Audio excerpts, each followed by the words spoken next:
Olá pessoal, tudo bem com vocês? Bora fazer um momento aqui de perguntas e respostas. Mas antes disso eu quero trazer um pensamento aqui sobre suicídio. E aí você já pode ir mandando suas perguntas, tá? Aqui nessa caixinha aqui do lado, você pode mandar suas perguntas, que eu já vou começar a responder, tá bom, queridos? Aqui do lado tem um ponto de interrogação.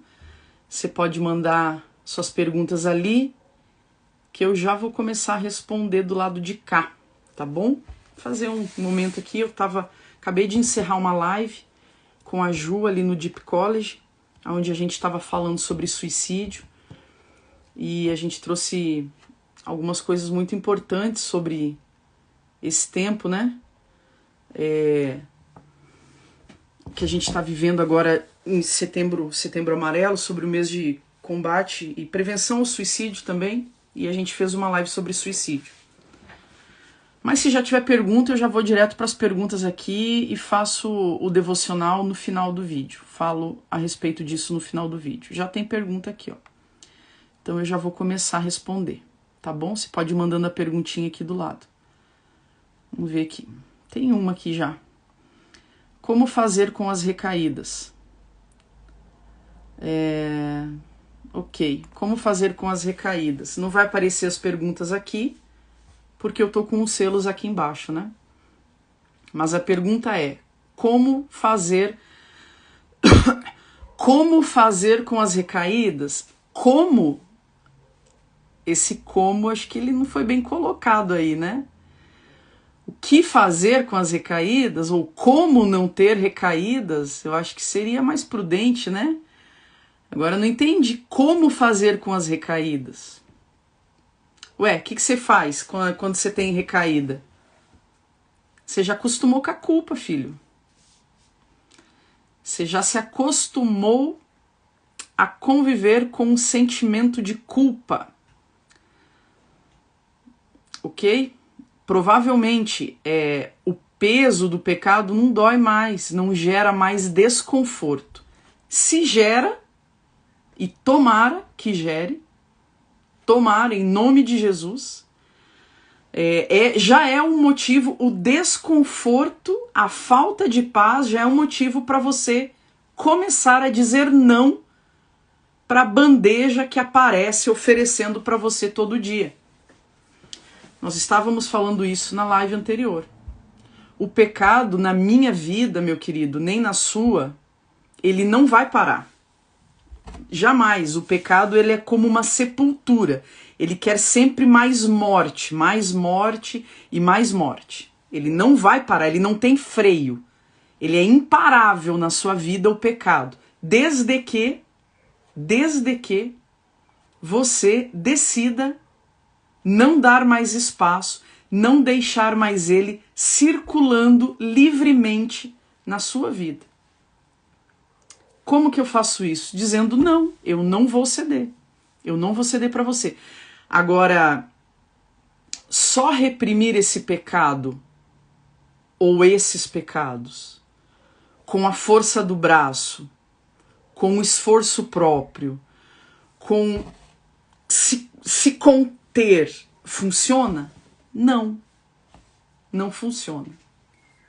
Não funciona. Porque nós que temos o Espírito Santo, meu querido, assim como você tem o Espírito Santo, nós temos um plus, né? Nós temos um a mais para lidar com o desejo descontrolado que é a cobiça, que é algo chamado fruto do Espírito Santo, que é um gomo do fruto, que se chama domínio próprio.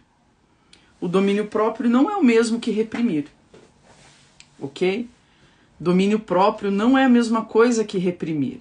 Reprimir, você está ali, dentro de um sistema de regras, de disciplina. Disciplina através de esforço. É bom? É, mas não dura muito. Infelizmente, não dura. Aí é 2, 3 meses e quando você vê, pum, de novo. Agora, quando você é nascido de novo, você tem o Espírito Santo de Deus, a gente precisa desenvolver esse fruto do Espírito, que é o domínio próprio, que é o seguinte: eu tenho desejo, eu entendo que eu quero, eu entendo que eu quero, eu entendo que eu quero fazer isso, eu entendo que a minha carne quer, que a minha alma quer, mas eu decido não fazer. Por que eu decido não fazer? Porque eu não quero mais esse gosto de morte, de lixo, de lama, de vômito, que a palavra de Deus fala, na minha boca. Eu não quero mais, porque eu já sei qual é a consequência que eu vou encontrar depois que eu fizer isso de novo. E eu decido não viver mais essas consequências. Entende? Eu decido não viver mais essas consequências. Eu não quero mais isso para minha vida. Então, no início, vai ser difícil? Pode ser. Mas você não nasceu para viver imerso ao pecado. Então, quando você experimentar a paz que existe em não viver no pecado, mas viver em Cristo e dizer não para o pecado, quando você entra num ambiente chamado paz, que é um ambiente em Cristo, você não quer mais sair desse lugar. Esse lugar é muito bom, cara. Esse lugar é muito prazeroso, sabe? E você começa a criar uma resistência. Uma resistência, começa a pegar nojo do pecado, cara. Você começa a falar, cara, eu não quero me sentir um lixo de novo. Entende? Eu não quero me sentir um lixo de novo. Porque a gente tem um ambiente dentro da gente que se chama natureza pecaminosa e que ela quer que você esteja no pecado o tempo todo. Então, sempre que houver um desconforto, sempre que houver um ruim, sempre que acontecer alguma coisa, ela vai sugerir para você relaxar no pecado. Ela vai sugerir para você descansar no pecado. Ela vai sugerir para você buscar alívio no pecado. Olha só, você tá tão zoado, você tá mal, vai lá. Só hoje, você não faz mais, é só hoje. E a gente gosta dessas mentirinhas, né? A gente gosta, então tá, é só hoje, nunca mais vou fazer. Sei. E assim passaram-se 30 anos, 20 anos, onde você vive num ciclo de imoralidade. Agora, sabe qual que é o problema de viver nesse ciclo de imoralidade? É que toda imoralidade sexual ela é um vício e ela é um ídolo. Toda imoralidade sexual é um ídolo que nós levantamos para nos salvar. Toda a imoralidade sexual. Pornografia, masturbação, homossexualidade, sexo oral, seja lá o que for. Todo sexo fora do casamento é uma imoralidade. E alguns dentro do casamento também são, mas eu não vou entrar nesse mérito agora. Então, quando a gente levanta esse ídolo para nos resgatar, para nos salvar do quê? Nos salvar do nosso tédio, nos salvar do nosso isolamento, da nossa autorrejeição, da nossa falta de autoestima, de amor próprio, da nossa insignificância, da nossa crise existencial. A gente precisa de um Deus, de um Senhor. Qualquer coisa, menos Jesus. Qualquer coisa que me traga alívio agora. Não dá para esperar, é agora. Menos Jesus, porque Jesus vai me colocar dentro de um processo e eu não quero processo. Então todo ídolo que a gente levanta para nos salvar, ele promete companhia, ele promete paz, ele promete gozo, ele promete satisfação, ele promete alívio, ele promete redenção. Mas ele não entrega. Ele não vai entregar. Ele não vai entregar porque não está no pecado, seja ele qual for, te entregar satisfação plena. Não está no pecado te entregar paz, por exemplo. Porque no pecado não há paz. Então, a gente decide o ídolo que a gente quer levantar na nossa vida e a gente cultiva ele. A gente precisa dar manutenção para ele. Todo dia. Por quê? Porque um ídolo diferente de Deus, que é um Senhor, o verdadeiro e único Senhor, o ídolo, ele pede manutenção, ele pede reverência, ele pede sacrifício. Qual o sacrifício? Ele quer a sua paz. Ele não te dá paz, ele te promete não te dar e ele ainda rouba a sua. Então, meu querido, cair, a sua pergunta, né? Cair no pecado sexual, cair aqui, como é que foi a pergunta mesmo?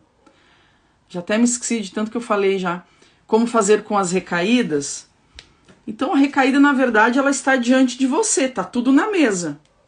Você já sabe que você já aprendeu a lidar com a culpa, você já sabe que tem um ambiente caído dentro de você, que se chama velha natureza, que grita pelo gosto de morte, pelo gosto de pecado, pelo gosto de sentimento de indigno, e vai buscar isso a sua vida inteira. Você já sabe que está dentro de você isso. Você já sabe que é um ídolo. Então as coisas estão claras ao nosso olhar. As coisas estão claras, mas a gente ainda cede. Por quê? Porque a gente se permite continuar acreditando nas mentiras que os ídolos nos prometem. A gente decide acreditar neles. A gente decide, ok? Me estende um pouco.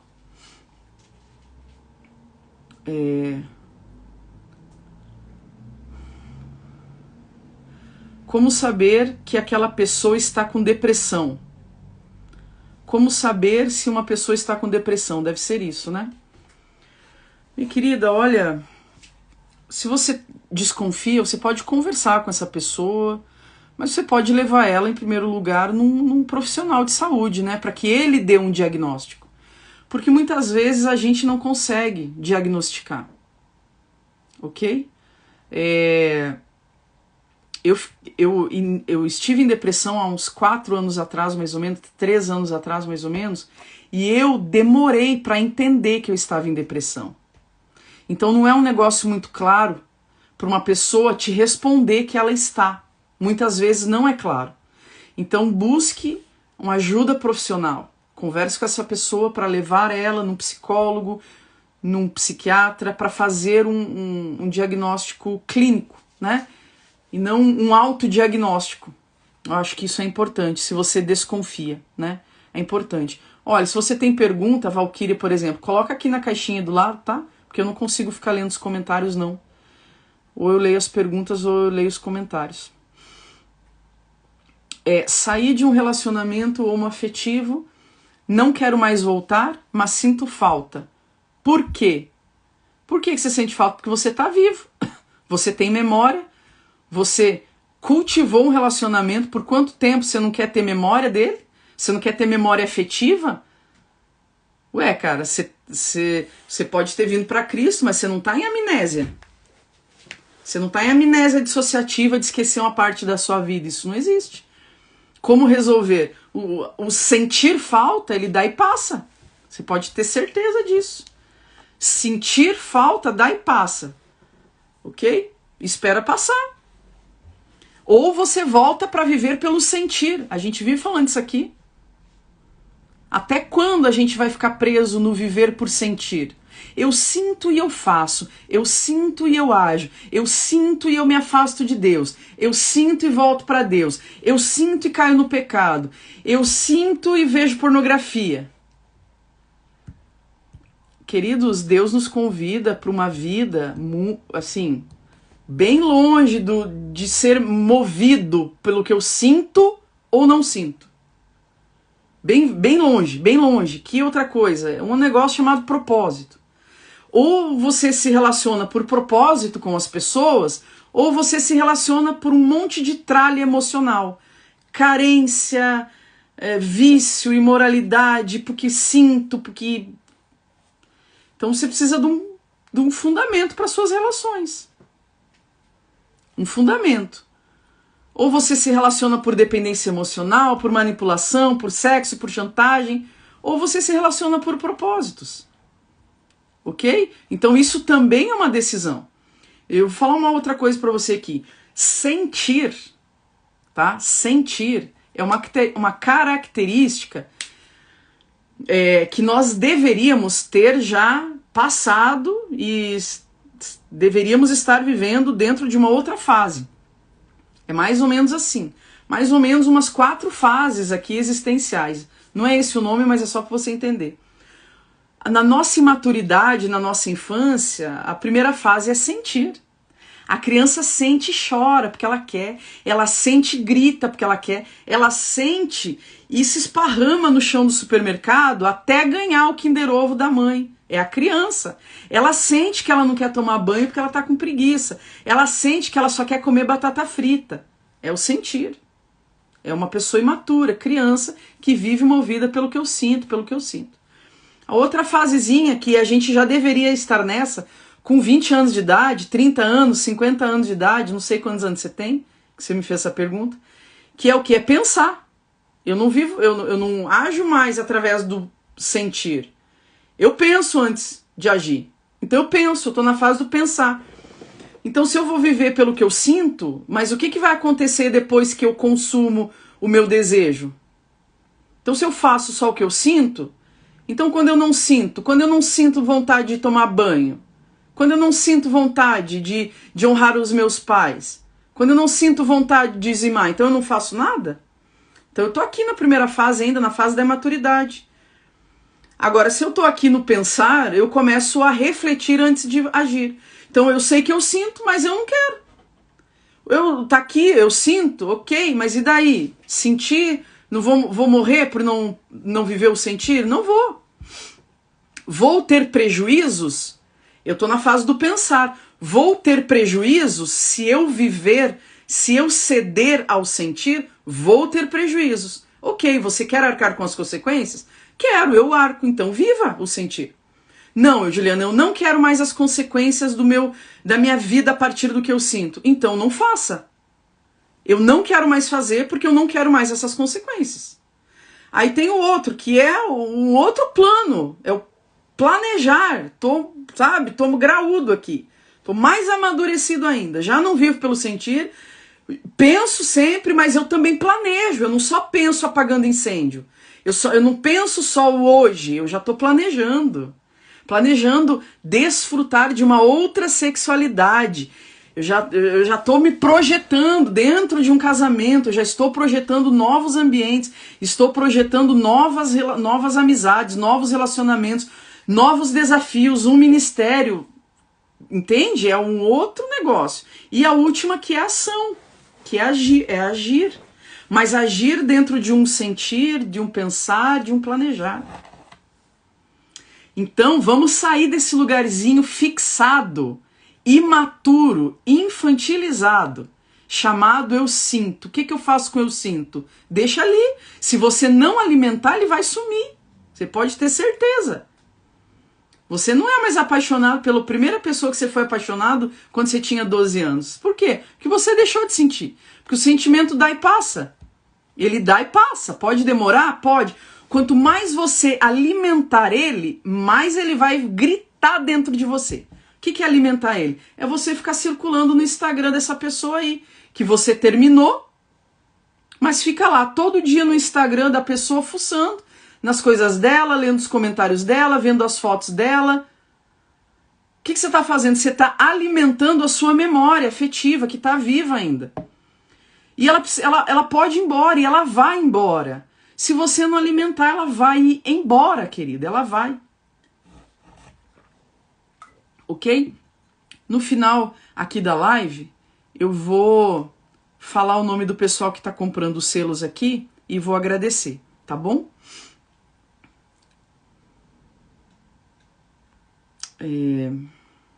Vamos ver aqui outras perguntas. Como deixar de ser dependente emocional? Sou hétero e casada. Dependo inteiramente dele. Como deixar de ser dependente emocional? Minha querida, eu tenho diversas lives no meu YouTube, no meu IGTV sobre dependência emocional. É uma coisa que nem eu aguento mais ouvir eu falar, sabe? Sabe quando você já falou tanto, mas vamos falar de novo.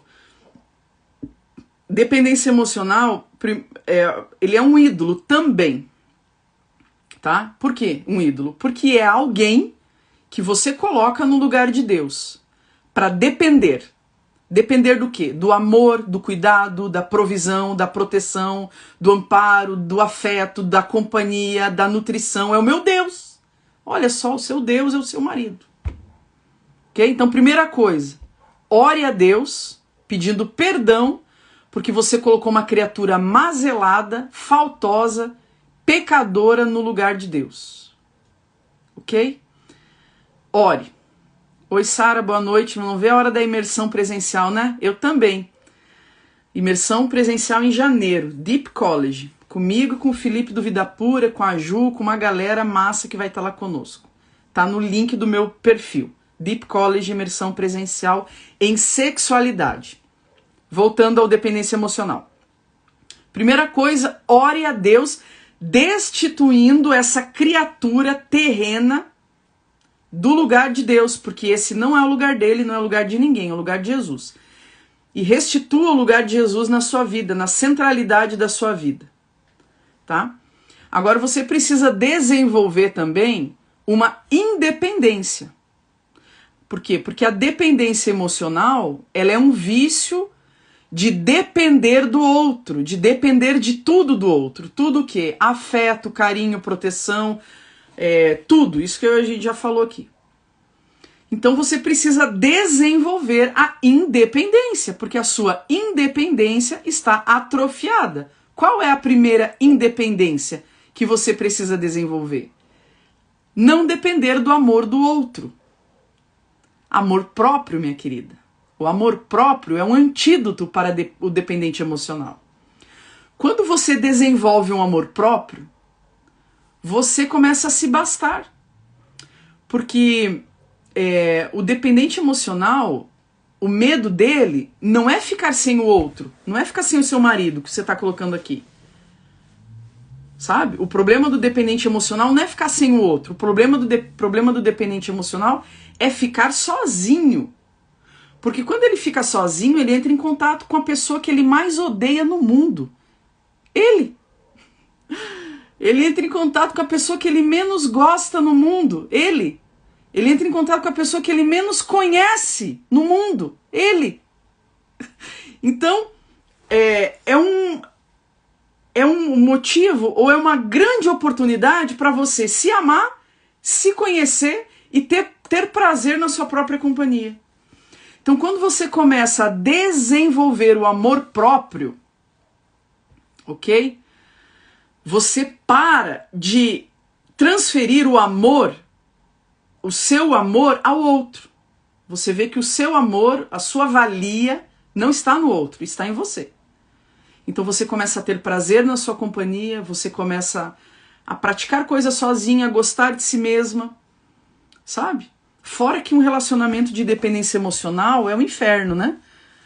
Porque a base do relacionamento de dependência emocional não é o amor. Não é. É o que se não é o amor? O que sobra? Se a base da dependência emocional... E aqui quando eu falo amor ágape. Eu falo amor ágape. Não o amor sentimentaloide. Amor ágape. Ok? Então, se não tem como base o amor, tem como base o quê? Os recursos humanos. Quais? Manipulação, chantagem, interesse, autocomiseração, sexo, abuso emocional. Toda essa tralha aí, por quê? Porque você precisa dar manutenção para uma coisa que por si só não funciona. Por si só ela não tem fundamento, ela não está fundamentada na rocha. Ela está fundamentada na areia. Então qualquer vendaval pode levar ela. Então para manter o controle, né? Aí é uma tensão, é um relacionamento dentro de uma tensão. Para manter esse controle, a tensão sob controle, a gente precisa dar manutenções diárias do quê? Dessas tralhas. A gente utiliza esses recursos humanos. Chantagem, manipulação, sexo, violência verbal, possessividade, ciúme, sabe? Toda essa tralha para sustentar uma relação que muitas vezes já está fracassada. Só que a cola a cola, que é a dependência emocional, não deixa as pessoas serem livres. Entende? Não deixa. Porque o que é um relacionamento saudável? É você que é uma pessoa livre, dentro da sua liberdade, você escolhe estar com o outro. E o outro que é livre, dentro da sua liberdade, escolhe estar com você. O relacionamento de dependência emocional não tem liberdade, porque é um desejo de exclusividade. E ninguém entra na relação, nem filho, nem amigo, nem Deus entra na relação do dependente emocional com o outro. Tamanha doentia, tamanho relacionamento doente que é. No meu livro, queridos, esse livro novo, que eu já enviei para a Central Gospel, que vai ser a 2ª edição do Cansei de Ser Gay, inclusive a gente vai mudar de nome, eu mandei um capítulo só sobre dependência emocional. Olha que lindo. É ótimo, queridos, vai ser ótimo. Esse livro novo tá recheado de coisas novas e boas. Eu não sei quando ele sai ainda, tá? Porque eu enviei ele semana passada. Mas ele vai vir muito bom, tá bom? Então vamos continuar aqui nas perguntas. Boas perguntas aqui. Ciúmes é uma idolatria? Fale sobre isso. Depende. Se for desejo de exclusividade, possessividade, sim, é uma idolatria. Por quê? Porque você não quer dividir a pessoa. Que pessoa? Seu marido, seu amigo, a pessoa que você tem dependência. Você não quer dividir essa pessoa com ninguém. Então, por exemplo, uma situação que existe demais de dependência emocional. Amigas dentro da igreja. Líder e liderada ou amiguinhas, duplinhas de meninas, amigas dentro da igreja, né? Se elas estão vivendo, e muitas estão dentro de um relacionamento de dependência emocional, não cabe ninguém dentro da relação. Então é uma relação fechada. É uma relação que ela não quer dividir a sua atenção, ela não quer que você divida a sua atenção com outra pessoa. Então ela tem ciúme quando você destina atenção, afeto, cuidado com um terceiro. E esse terceiro é qualquer pessoa. Qualquer pessoa que faça com que ela dê atenção para outro e não para você. Entende? Então, o ciúme, a possessividade entra nisso. Eu quero a atenção, o afeto, o carinho, o olhar dessa pessoa só voltados para mim. E eu não admito que seja voltado para ninguém. Nem para o pai, nem para a mãe. Por isso, queridos, que muitas pessoas que vivem dentro de um relacionamento de dependência emocional saem da casa dos pais e não falam mais com os pais. Não tem mais relação. Porque vivem dentro de uma bolha que ninguém entra. Nem de um lado, nem de outro. É doentio, queridos. É doentio, é cansativo. Então, as pessoas que vivem um relacionamento de dependência emocional têm ciúme até de Deus. Porque se você para orar, para dar atenção para o Senhor e não dar atenção para o seu ídolo, que é a criatura que está na sua frente, o seu companheiro, a sua companheira tem ciúmes, porque você está dando afeto para qualquer outra pessoa que não seja eu. Então isso é doentio, isso é idolatria, minha querida. Ok?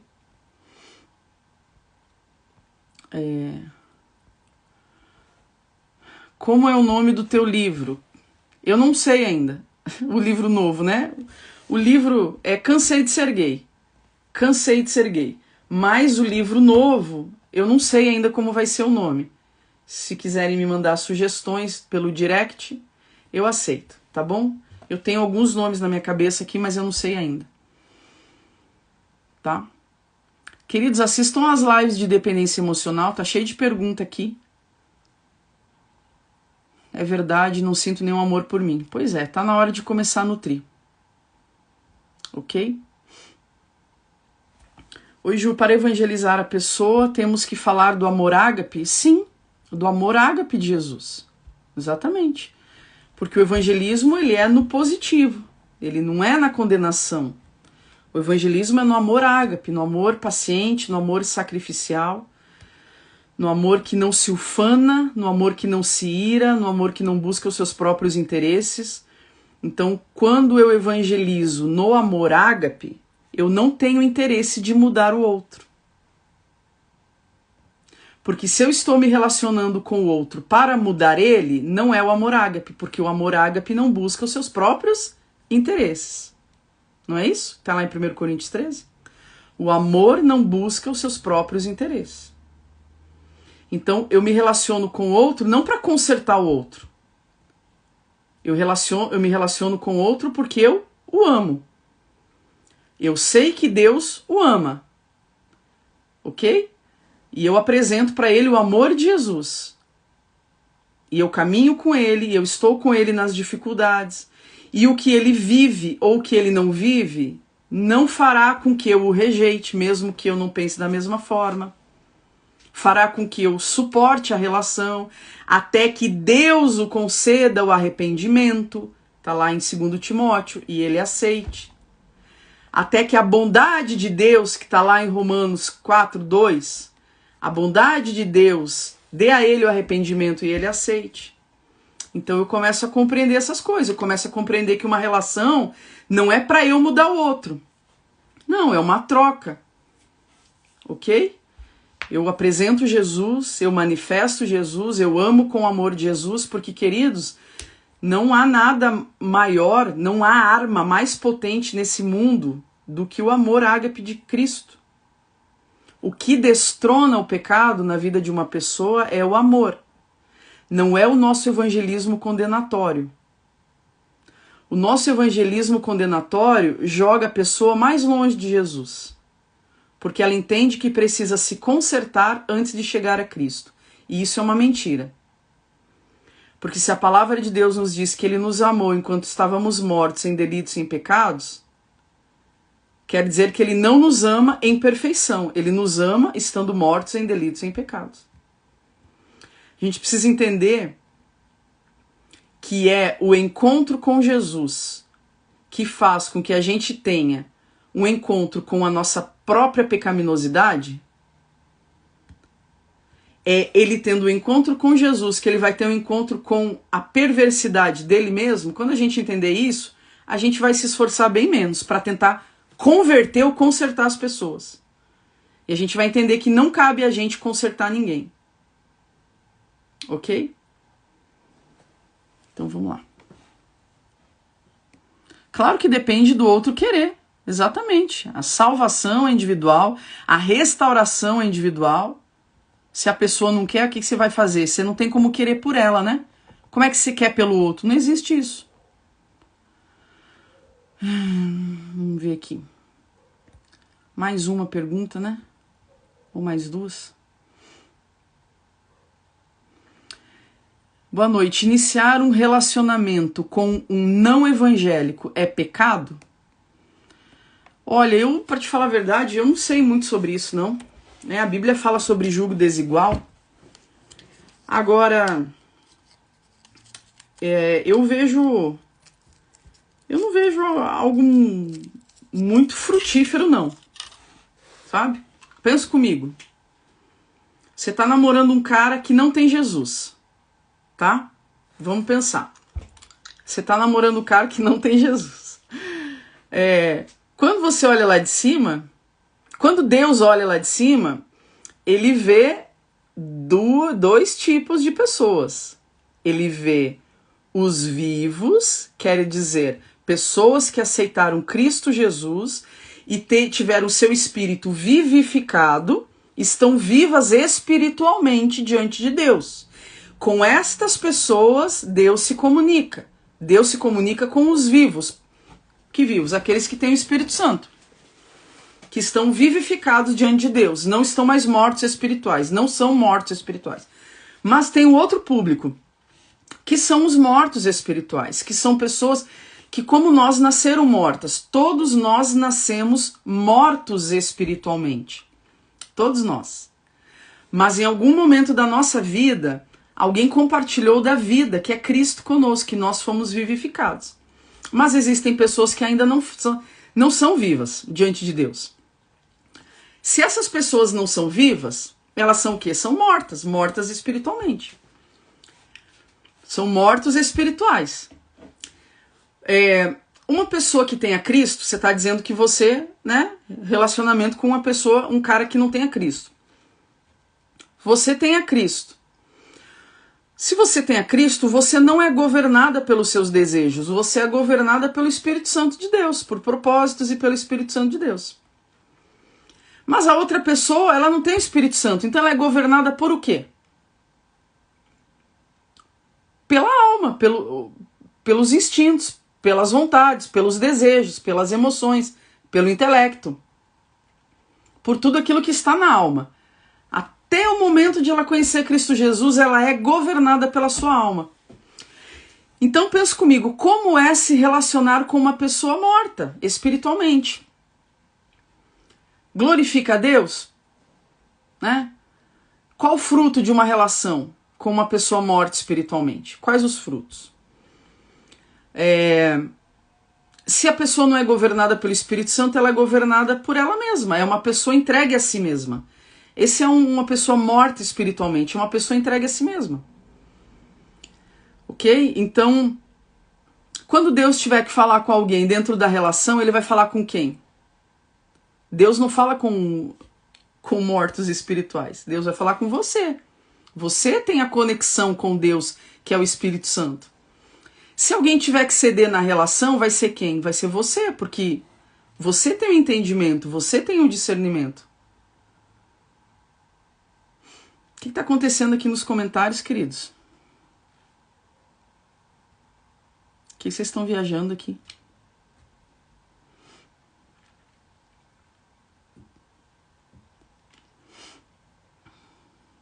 Bom, não sei. Vamos continuar. Entendeu, minha querida? Você entendeu? Então, quando houver um conflito de você, vai que você casa com esse cara, e esse cara não tem Jesus. E quando tiver que ceder, quando Deus tiver que falar com alguém, vai falar com quem? Com você, porque o cara tá morto. O cara tá morto espiritualmente.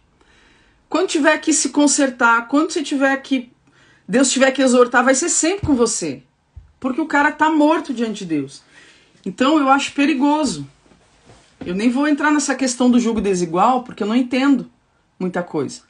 Tá? Mas dentro dessa perspectiva eu acho que já te falei. Vou agradecer aqui o pessoal que comprou os selos.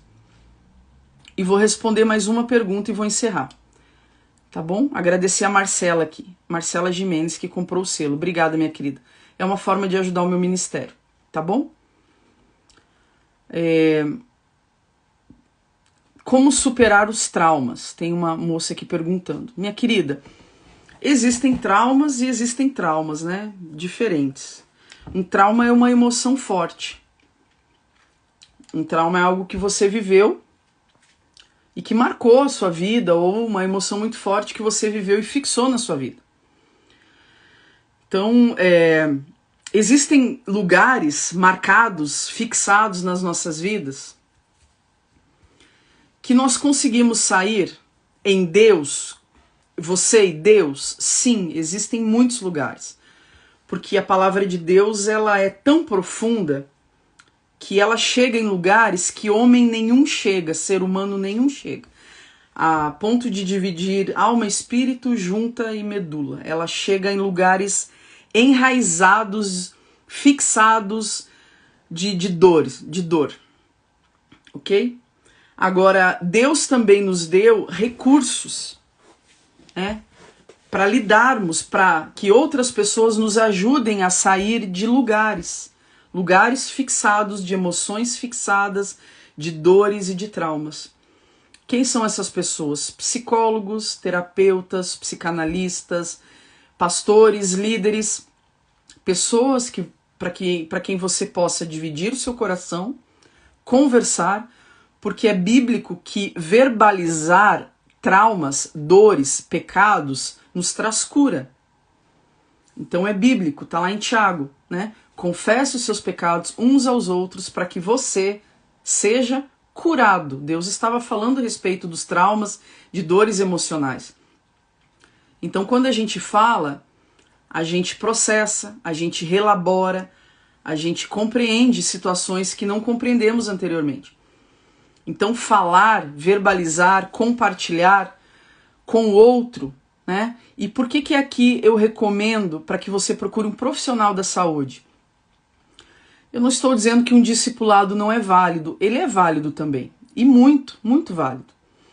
Mas existe uma escuta técnica que muitas vezes um líder ele não tem. Ele tem uma escuta espiritual, acolhedora, e ele consegue te ajudar também dentro desse âmbito espiritual. Agora, um profissional, e tem coisas que a gente, que não vai ser da noite para o dia, que você vai ter que caminhar por 1 ano, por 2 anos, quem sabe por 5 anos com um profissional. Entende? Para que as sequelas daquele trauma possam ser sanadas e você consiga uma vida de qualidade. Tá bom, meus queridos? A Karen aqui está perguntando a respeito do Pix. Olha, na minha... no meu link da bio, tem uma das primeiras coisas que está escrito lá é quero ofertar. Lá tem um QR Code, você digita qualquer valor. Tá bom? É uma forma de ajudar o meu ministério e a minha vida também. Tá bom? A Karen também está perguntando, eu agradeço. Tá no link da minha bio. Tá bom, meus queridos? Acho que eu vou responder mais uma pergunta aqui, que dá tempo. Sou líder de jovens e estou tendo recaídas, cheio de coisas para resolver dentro de mim. O que fazer? Primeira coisa, minha querida, todo líder de jovem, ele também passa por lutas. Todo pastor passa por lutas. Toda pessoa, toda ovelha, todo líder passa por lutas, ok? Mas quem sabe seja um momento, você está dizendo que está em recaídas, né? Quem sabe seja um momento de você gastar a sua energia com você, né? E quem sabe dar um tempo de estar à frente de outras pessoas e liderando outras pessoas, né? Quem sabe você precise desse momento, desse tempo, de renovo espiritual, de renovo físico, de renovo mental. E às vezes a gente está à frente de ministérios, a gente está entregando, a gente está dando, mas a gente está em exaustão. E não precisa ser assim, ok? Deus não vai deixar as pessoas desassistidas. Se elas não forem assistidas por você, Deus vai colocar outra pessoa lá. Então, o primeiro lugar é você. Deus não quer ninguém na frente de batalha ferido. Isso é uma ideia errada a respeito de Deus. Deus não quer que você esteja lá no exército, lutando na frente da batalha, com uma perna sangrando, com o braço sangrando, e vai lá, meu filho, luta, vai ficar na obra, fica aí liderando, fica aí até morrer. Não é assim, querido. Não é assim. Então busque um refúgio, você continua, a gente continua em guerra, a gente continua. Mas saia um pouco da frente da batalha, que é a liderança, vá para um lugar de descanso, ok? Vá para um lugar de descanso, vá para um lugar de refrigério, cure, trate suas feridas, trate as suas feridas, cure as suas feridas, e depois, quando você estiver restabelecida, saudável, espiritualmente, emocionalmente, Deus vai poder contar de novo com você. Isso é maravilhoso. Mas Ele se preocupa mais com você do que com a obra. Você pode ter certeza disso, porque a obra não para, minha querida. As pessoas não vão ficar desassistidas. Não vai ser através de você, vai ser através de outro. Você não precisa se preocupar com isso, não. Ok? Não precisa se preocupar com isso, não. Que Deus vai colocar alguém lá para cuidar dos seus adolescentes. Tá bom? Então, quem sabe seja o momento de você pedir para dar um tempo nisso. Amém, queridos?